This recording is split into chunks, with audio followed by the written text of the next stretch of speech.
இப்போ ஒரு சிலர் வந்து பார்த்தீங்கன்னா, சாப்பிடவே மாட்டாங்க. காலையில இருக்கட்டும், லஞ்ச், பிரேக்ஃபாஸ்ட், டின்னர்ன்னு காஃபி, டீ மட்டுமே எடுத்துட்டு இருப்பாங்க. ஸோ அவங்களுக்கு ஹெல்த் ரீதியா என்ன மாரி ப்ராப்ளம்ஸ்லாம் ஏற்படுது? கண்டிப்பா இது ரொம்ப ஒரு மோசமான ம உணவு பழக்கம் தான் அந்த மாதிரி இருக்கிறது. ஏன்னா, இதில காஃபி, டீல பெரிய சத்துக்கள் எதுவுமே இல்ல.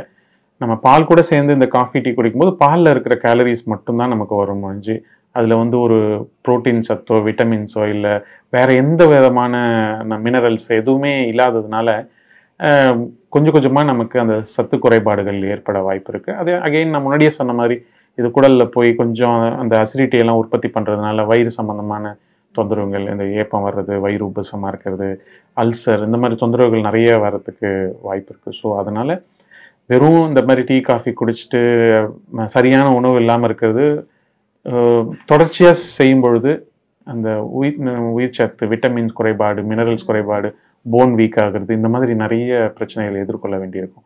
ஸோ அதனால உணவுக்கு காஃபியும், டீயும் ரீப்ளேஸ்மெண்ட்டே கிடையாது. டீயும், காஃபியும் ரெஃப்ரெஷ்மென்ட் மாதிரி. அதாவது ஒரு புத்துணர்ச்சி குடுக்கணும் அப்படின்றதுக்காக சாப்பிடுறது. அத வந்து நம்ம பழக்கவழக்கமா மாத்தக்கூடாது. அதுவுமே லிமிட்டா தான் எடுத்துக்கணும். 2 டைம்ஸ் அவ்வளோதான். அந்த அளவுக்கு உங்களால எவ்வளவு தூரம் குறைக்க முடியுமோ நல்லது. இப்ப காஃபில வெரைட்டிஸ் இருக்கு. கோல்ட் காஃபின்னு சொல்றாங்க. ஸோ என்ன டிஃபரன்ஸ் வருது? நான் ஹாட்டா காஃபி குடிக்கிறதுக்கும், கோல்டா ஒரு காஃபி குடிக்கிறதுக்கும் என்ன மாரி டிஃபரன்ஸ் இருக்கு? ஆல்மோஸ்ட் சேம் தான் வச்சுக்கோங்களேன். இப்ப இந்த கோல்ட் காஃபிலயும் அதே கேஃபீன் அளவு இருக்கு. இன்ஃபேக்ட் இன்னும் கூட அதிகமா கூட இருக்கும். கேலரிஸும் அதிகமாகுது. ஏன்னா அது கூட சுகர் ஸ்வீட்டா பண்ணி, பால் மிக்ஸ் பண்ணி அந்த மாதிரி கொடுக்கறதுனால, இன்ஃபேக்ட் அது வந்து நமக்கு எம்ப்டி கேலரிஸ் நிறைய கொடுக்குது. ஸோ அந்த எம்ப்டி கேலரிஸ் கொடுத்தோம்னா உங்களுக்கு ஒருவேளை நல்ல சாப்பாடு சாப்பிட்றதுக்கு உங்களுக்கு இடம் இல்லாமல் கூட போயிடும். உங்களுக்கு பசிக்கிற தன்மை இல்லாமல் போதும் அப்படிங்கிற மாதிரி. ஸோ நாளடைவில் அது கொஞ்சம் ஹெல்த்தியான டயட் கிடையாது. பட் நம்ம அதை ரெஃப்ரெஷ்மெண்ட்டாக மட்டும்தான் எடுத்துக்கணும். இப்போ நிறைய கிரீன் டீலாம் வந்து ப்ரிஃபர் பண்ணுவாங்க. ஏன்னா வெயிட் லாஸ்க்கு பண்ணுவாங்க. இல்லை நம்ம பிளாக் டீ, அந்த மில்க் டீயை தவிர்க்கணுக்காக இதில் போவாங்க. ஸோ அதனால ஏதாவது பெனிஃபிட் இருக்கா? அதுலேயும் சொன்ன மாதிரி அந்த டேனின்ற பொருட்கள் கண்டிப்பாக இருக்கிறதுனால நமக்கு சத்து குறைபாடுகள் வர்றதுக்கு மினிமல் சான்ஸ் இருக்குது அந்த மாதிரி. பட் அதில் ஒரே ஒரு பெனிஃபிட் என்னென்னா, அந்த பாலில் நம்ம அவாய்ட் பண்ணுறதுனால நமக்கு கலோரி குறையும். ஸோ நமக்கு அந்த இப்போ வெயிட் ரிடக்ஷன் பண்ணுறவங்களுக்கு அதில் ஒரு சின்ன பெனிஃபிட் இருக்க தான் செய்யுது.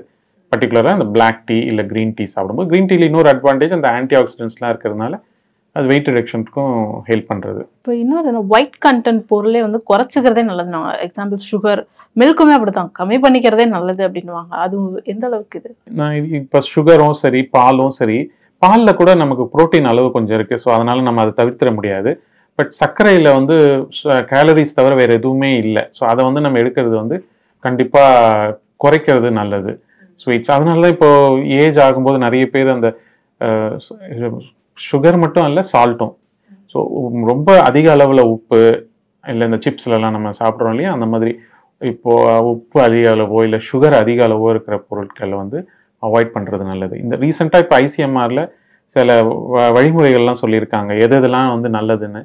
ரொம்ப நாள் கழித்து அவங்க வந்து ஒவ்வொரு ஏஜ் குரூப்புக்கும், குழந்தைங்களுக்கு, பெரியவங்களுக்கு அந்த மாதிரி அதில் முக்கியமான சில கைட்லைன்ஸில் ஒன்று வந்து நிறைய சர்க்கரை உள்ள பொருட்களையும் சரி, நிறைய சால்ட் உள்ள பொருட்களையும் சின்ன வயசுலேருந்தே நம்ம குறைச்சிட்டோம்னா நமக்கு நாக்கும் பழகிடும். திடீர்னு நம்ம நிறுத்தும்போது தான் கஷ்டமாக இருக்கும். நம்ம குழந்தைங்களுக்கும் அதே ஒரு அரை சர்க்கரையாவோ இல்லை உப்பு ரொம்ப இல்லாத பொருட்கள், நமக்கு ஃபாஸ்ட் ஃபுட் எல்லாத்துலேயுமே நிறைய உப்பு இருக்குது. ஸோ ஹை ஃபேட், ஒரு அதிக கொழுப்புள்ள பொருட்கள், அதிக சுகர், அதிக சால்ட் உள்ள பொருட்களை மட்டும் அவாய்ட் பண்ணால் நம்ம நெக்ஸ்ட் ஜென்ரேஷன் ரொம்ப ஹெல்த்தியாக இருக்கும்.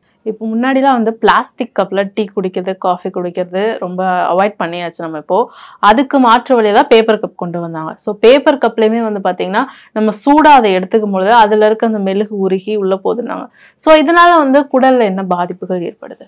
கண்டிப்பாக இது முன்னாலே இந்த பிளாஸ்டிக், இந்த வேக்ஸ் எல்லாத்துலேயுமே கார்சினோஜன்னு சொல்லி இப்போ ஹை ஹீட்டில் ஏதாவது ஒரு பொருளை நம்ம கொண்டு போகும்போது அது மாறும். அந்த மாதிரி மாறுறது வந்து உடம்புக்கு எப்பயுமே ஆபத்தானது தான். ஸோ பிளாஸ்டிக்கை ஹாட்டாக ஏதாவது ஃபுட்டு கொடுக்கறது நமக்கு குடலில் அது போய் அது கூட ரியாக்ட் பண்ணி நமக்கு வந்து அந்த கேன்சர் மாதிரியான தொந்தரவு வர்றதுக்கு நிறைய வாய்ப்பு இருக்கிறதுனால கண்டிப்பாக நம்ம இது எல்லாமே டிஸ்கரேஜ் பண்ணணும். பேப்பர் கப்பில் ப்ராப்பராக ரெடி பண்ண கப்பாக இருந்தால் பரவாயில்லை. பட் மெழுகு அந்த மாதிரி இருக்கும்பொழுது நமக்கு அது தொந்தரவு கொடுக்க தான் செய்யும்.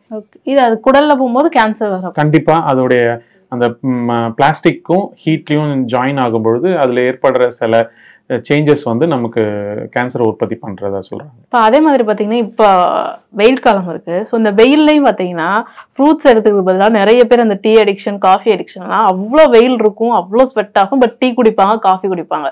ஸோ பாடியில் அது என்ன மாதிரி சேஞ்சஸ் உண்டாகுது? ட்ரைனஸ் ஏற்படுமா? குறிப்பாக குளிர்காலத்தில் இந்த மாதிரி டீ காஃபி கொடுக்கறது கொஞ்சம் நமக்கு இதமாக இருக்கும். பட் ஹாட் கிளைமேட்டில் அது ரொம்ப சென்சிபிளாகவும் இருக்காது, நமக்கு அது ஒரு கம்ஃபர்ட்னஸும் கொடுக்காது.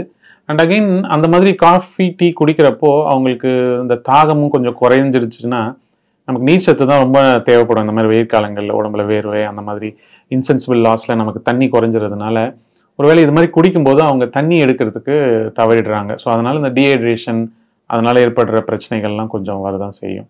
ஸோ அதனால் அவாய்ட் பண்ணுறது நல்லது. அது நம்ம முன்னமே சொல்ல மாதிரி அதை ரீஃப்ரெஷ்மெண்ட்டாக ஏதாவது ஒரு முறையோ 2 முறையோ அந்த மாதிரி இருக்கும்போது பெரிய பாதிப்பு ஏற்படுறதில்லை. இப்போ காலையில் வெறும் வயிற்றுல குடிக்கலாம், கரெக்டாக சொன்னீங்க. வெறும் வயிற்றுல தொந்தரவு இருக்கவங்க குடிக்கக்கூடாது. ஏன்னா நீங்கள் சொன்ன மாதிரி ஹாட்டாக குடிக்கிறோம், ஸ்டொமக்கில் எதுவுமே இல்லை அப்படிங்கிறப்ப குடிக்கும்பொழுது அது போய் லைன் பண்ணி நமக்கு சில பேருக்கு அது தொந்தரவு கொடுக்குது. யார் யாருக்கெல்லாம் நெஞ்சு வயிறு சம்மந்தமான தொந்தரவு இருக்கோ அவங்க அந்த மாதிரி சூடாக எடுக்கிறத அவாய்ட் பண்ணலாம். இப்போ இந்த சுகர் இருக்கவங்க, பிபி இருக்கவங்களாம், சுகர் இருக்கவங்க பார்த்தீங்கன்னா சுகரை மட்டும் அவாய்ட் பண்ணிட்டு வெறும் காஃபி குடிப்பாங்க, டீ குடிப்பாங்க. பிபி இருக்கவங்க குடிப்பாங்க. ஸோ அவங்களாம் எடுத்துக்கலாமா ஃபர்ஸ்ட் ஆஃப் ஆல்? இது அவங்களுக்குலாம் இப்போ சுகர் உள்ளவங்களுக்கு கண்டிப்பாக வந்து அது கொஞ்சம் அவாய்ட் பண்ணுறது தான் நல்லது. ஏன்னா இப்போ நான் சொன்ன மாதிரி பாலில் இருக்கிற கேலரிஸும் நமக்கு ஆட் ஆகும், அதுக்கும் நம்ம பாடி வந்து இன்சுலின் சுரக்கணும். அந்த மாதிரி இருக்கிறதுனால நமக்கு ஒருவேளை நம்ம சாப்பாட்டுலலாம் கொஞ்சம் நல்லா கண்ட்ரோலில் இருக்கோம்னா you can have a coffee. இது எல்லாமே நம்ம ஜட்ஜ் பண்ணி தான் பண்ணணும். நம்ம ஒரே ஆளுக்கு எல்லாமே சொல்லிட முடியாது. இப்போ நான் நல்ல கண்ட்ரோலில் வச்சுருக்கேன், எனக்கு கொஞ்சம் தேவைப்படுது, சுகர் வந்தால் கொஞ்சம் பரவாயில்லன்றப்போ நம்ம பால் சேர்ந்த மாதிரி காஃபி அதெல்லாம் எடுத்துக்கலாம். பட் வெறும் பிளெயின் காஃபி டீயில் பெரிய ப்ராப்ளம் வர்றதில்லை சுகர் பிபி உள்ளவங்களுக்கு. அதே மாதிரி இப்போ டீ காஃபி எடுத்துக்கிறதுனால சீக்கிரமே வந்து உடம்புல நிறைய பிரச்சனைகள் வருது, இல்லை இந்த வயது முதிர்ந்த தோற்றங்கள்லாம் வருது அப்படின்லாம் சொல்கிறாங்களே, அதெல்லாம் எந்த அளவு உண்மை?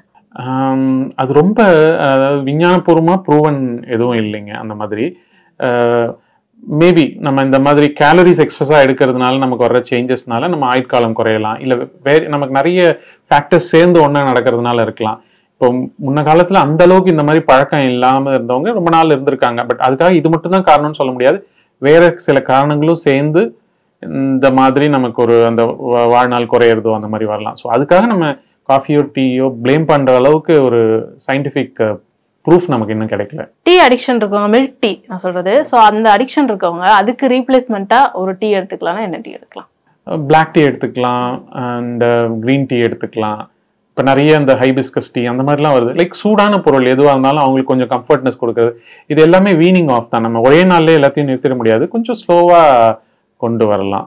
பட் அவங்களுக்கு கண்டிப்பாக நிறுத்தணும்னா தான். இப்போ ஒரு நாளைக்கு ஒரு முறையோ 2 முறையோ எடுத்துட்டு இருக்காங்க, அவங்களுக்கு வேற குடல் சம்பந்தமான பெரிய பிரச்சனை இல்லை, அவங்க ரொம்ப ஒபீஸ் இல்லை, சுகர் அந்த மாதிரி பிபி இல்லைன்னா அவங்க அதையே அப்படியே ஃபாலோ பண்ணுறதுல பெரிய பிரச்சனைகள் வந்துட போகிறதில்ல. பட் அளவுக்கு அதிகமாக போச்சுன்னா எல்லாமே நஞ்சு தான்.